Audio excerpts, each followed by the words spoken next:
Bharatiya Janata party రాష్ట్ర అధ్యక్షుడిగా నిన్ను నియమించిన తర్వాత మొన్నటి వరకు 16 జిల్లాలు నేను పూర్తి చేశాను. మళ్ళీ ఈ రోజు మళ్ళీ రెండో విడత వికారాబాద్ నుంచి మొదలైంది. 25 తారీఖు నిజామాబాద్, 26 నిర్మల్, ఆదిలాబాద్, ఇది రెండో విడతలో ఉన్నది. ఇవాళ వికారాబాద్ లో జరిగినటువంటి సభ చాలా మంచి సభ.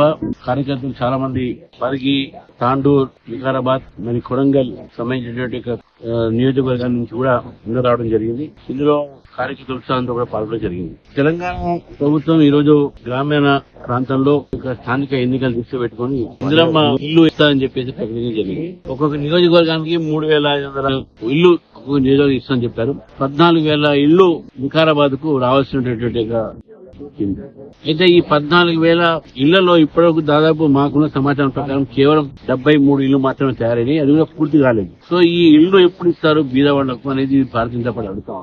మీరు ఎన్నికల్లో వాగ్దానం చేసి 9 నెలలు అయిపోయింది. ఇప్పటికే రైతు బంధు రావట్లేదు, నిరుద్యోగస్తులకు నిరుద్యోగ భత్తా రావట్లేదు, ఇందిరమ్మ ఇళ్లు రావట్లేదు. బట్ అన్నింటిలో మీరు వైఫల్యం చెందారు కాబట్టి తెలంగాణ ప్రజలు రాజకీయ ప్రత్యామ్నాయం కోసం ఎదురు చూస్తున్నారు. అది భారతీయ జనతా పార్టీ. భారతీయ జనతా పార్టీ కూడా వికారాబాద్ లో ఈరోజు స్పష్టంగా మేము అనౌన్స్ చేస్తా ఉన్నాం. భారతీయ జనతా పార్టీ తప్పకుండా అధికారంలో వస్తుంది. నెక్స్ట్ అధికారంలో వచ్చిన వెంటనే వికారాబాద్ జిల్లా పేరు కూడా అనంతగిరి జిల్లాగా నామకరణం చేస్తామని చెప్పి కూడా సూచనలు. కొరతకు రాష్ట్ర ప్రభుత్వమే కారణం.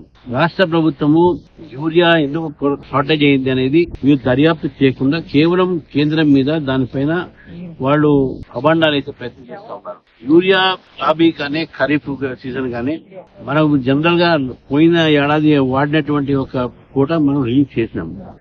కానీ పోయినసారి కన్నా ఇక్కడ ఈసారి వాడకం ఎక్కువ అవుతుంది. ఎందుకు అవుతుంది దాని మీద మీ ప్రభుత్వం డిమాండ్ చేస్తుంది, దర్యాప్తు చేయండి అని. కొంతమంది దళారీలు యూరియాని వాళ్ళు స్టోరేజ్ చేసుకుని బ్లాక్ మార్కెట్ చేస్తున్నారు. ఎరువుల దుకాణం దాకా కూడా పోనీ మార్కెట్ చూడాల్సినటువంటి అవసరం యాక్చువల్లీ. మార్కెట్ రాష్ట్ర ప్రభుత్వంలో అదే వితరణ ఒక ఏజెన్సీ. మళ్ళీ మార్కెట్ దాంట్లో ఫెయిల్యూర్ అయినటువంటి విషయాన్ని స్పష్టంగా మనకు కనబడతా ఉంది. తర్వాత యూరియా ఇప్పుడు కూడా దేశంలో ఎక్కడ కూడా నరేంద్ర మోదీ గారు వచ్చినప్పటి నుంచి కొరత లేదు. దేశవ్యాప్తంగా కూడా ఎక్కడ కూడా కొరత లేదు. తెలంగాణలో కూడా మేము పదే అంటున్నాం యూరియా కేంద్ర ప్రభుత్వం వచ్చింది.